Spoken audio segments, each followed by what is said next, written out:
मीरपुर नाम के शहर में तेजस अपनी पत्नी नीरू के साथ रहता था। पति पत्नी दोनों ही नौकरी करते थे। एक दिन तेजस गांव अपनी माँ के पास फोन करता है। हेलो, प्रणाम माँ। जीते रहो माँ, तुम दादी बनने वाली हो। अरे वाह, ठीक है बेटा, मैं कल ही आती हूँ। जब माँ जी शहर पहुंची तो बेटे बहू ने बहुत अच्छे से स्वागत किया। लीजिए माँ जी चाय। अरे गर्मा गर्म पकोड़े ले आओ माँ के लिए। नीरू रसोई में गई और 2 मिनट में ही पकोड़े ले आई। जी ये लीजिए। बहू जादू से बनाए हैं क्या? अभी तो रसोई में गई थी। यम्मी। माँ जी शीला रसोई में पकोड़े तल रही है, मैं बस लेकर आई। हे भगवान, मेरा धर्म भ्रष्ट कर दिया तूने। अब तो गंगा जल से शुद्धिकरण करना होगा। दूसरे दिन, माँ जी मैंने नाश्ता बना दिया है, ऑफिस जा रही हूँ।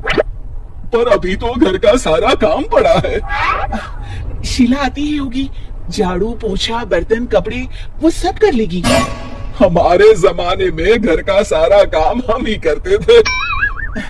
जी माँ जी आप बहुत होशियार हैं, मैं घर ऑफिस दोनों नहीं संभाल पाती। तो जरूरत क्या है घर से बाहर जाकर चाकरी करने की? वैसे भी घर का काम खुद करने से घर में बरकत आती है, समझी? पर माँ जी। पर वर कुछ नहीं, इस महीने की पगार मिले फिर ऑफिस बंद है। हाँ। रात को नीरू तेजस से कहती है, सुनिए जी, माँ जी बोल रही थी कि मैं नौकरी छोड़ दूं। वैसे ठीक ही तो है, अभी तुम्हें आराम की जरूरत है। फिर भी आराम कहाँ, शीला को छुड़ाने के लिए बोल रही थी। तो अब 24 घंटे में इतना काम तो कर ही सकती हो। पर जॉब पसंद है मुझे, घर पर मन नहीं लगेगा। अगले दिन जब दोनों ऑफिस के लिए निकल रहे थे, मेरी तो कोई कीमत ही नहीं है इस घर में। माँ जी आजकल महंगाई बहुत है, रहन सहन भी बदल गया है, दोनों नौकरी करते हैं तभी ठीक रहता है। अच्छा, तू कहना क्या चाहती है? मेरा बेटा तुझे बिठा के खिला नहीं सकता? तू ही इस घर का खर्च चला रही है, हैं? नहीं माँ जी, मेरा वो मतलब नहीं था। मतलब खूब समझती हूँ, ये बाल धूप में सफेद नहीं किए मैंने। हाँ। अब तो ये रोज का काम हो गया था। तेजस भी रोज की चिकचिक से परेशान हो गया था।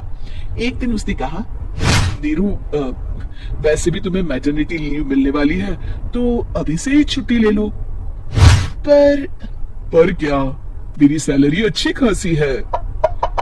आखिर नीरू ने रिजाइन कर दिया। जब बच्चा हुआ तो घर में सब बहुत खुश हुए। कुछ दिनों बाद तेजस फाइल देख रहा था। क्या हुआ तेजस, कुछ परेशान लग रहे हो? हाँ, वो हमारी जितनी सेविंग्स थी वो तो हॉस्पिटल में और छठी के फंक्शन में खत्म हो गई है नीरू। और अभी वैसे मंदी चल रही है तो मैं बोल रही थी कल मुन्ना को हेपेटाइटिस का टीका लगवाना है। नीरू क्या पोस्टपोन नहीं कर सकते? नहीं जी बिल्कुल नहीं। अब तेजस को समझ में आ रहा था कि उससे गलती हुई है। पैसों की कमी का असर घर के माहौल पर भी पड़ रहा था। अगले दिन, बेटा मेरा चश्मा और ये दवाइयां ले आना, पर्चा देते हुए माँ जी ने कहा। जी। तेजस मुन्ना के लिए दूध का डिब्बा और डायपर भी ले आना, और ये किराने के सामान की लिस्ट है, इसे भी लाना है। तेजस गुस्से में लिस्ट मरोड़ कर फेंकता है और चिल्लाता है, पैसे क्या पेड़ पर उगते हैं? ये ले आना वो ले आना।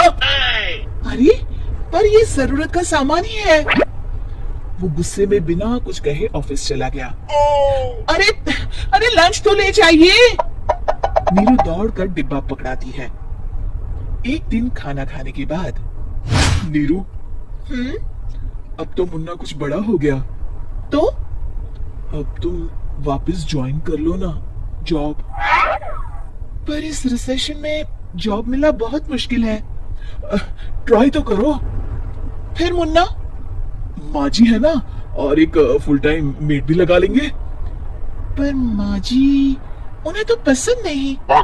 तभी माँ जी वहां आ जाती है और प्यार से नीरू के सर पर हाथ फेरते हुए बोलती है, अब मेरी समझ में आ गया बहू, पहले के और अब के समय में अंतर है।